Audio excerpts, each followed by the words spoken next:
দুর্বল team Brazil. ধারণা করতেছি যে কাপটা আমাদেরকেই নিতে হবে। আমি এটা ধারণা করি নাই যে ব্রাজিলের মতো একটা দুর্বল টিম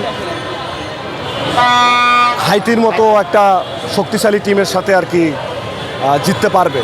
আমি ধারণা করেছিলাম যে হয়তোবা তাদের পরাজয় হবে এবং পরাজয়টা খুব নিদারুণই হবে, কিন্তু আমার সকল আশা প্রত্যাশাকে ব্যর্থ করে দিয়ে ব্রাজিল ফিফা র্যাঙ্কিংয়ে যে 83তম হাইতি তাকে হারিয়ে দিয়েছে।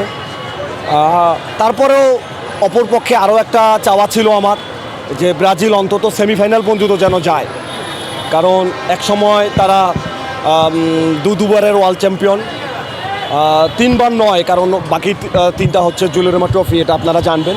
সেমিফাইনাল পর্যন্ত গেলে তারা যদি কম্পিট করে ভালো ভালো দলগুলোকে, তাহলে খেলার সৌন্দর্যতা থাকে, ফুটবলের যে উন্মাদনা, যে এটাকে সবার মধ্যে যে একটা আনন্দ সেটাও বিরাজ করবে। না হয় যারা সমর্থক গোষ্ঠী রয়েছে তারা এরকম খেলা দেখতে আসবে না, এটা আমাদেরও মন খারাপ হবে। যদিও আমরা এবারও আর কি ধারণা করতেছি যে কাপটা আমাদেরকেই নিতে হবে, এরকম ভালো টিম দেখতেছি না। তারপরও চাই যেন থাকে এরকম ব্রাজিলের মতো দুর্বল টিমগুলো টিকে থাকে এবং তারা থাকবে। আমরা জানি যে কাপটা আমাদেরকেই নিতে হবে আর কি, আর কেউ নাই আমাদেরকে কম্পিট করার মতো, সবগুলোই দুর্বল টিম ব্রাজিল।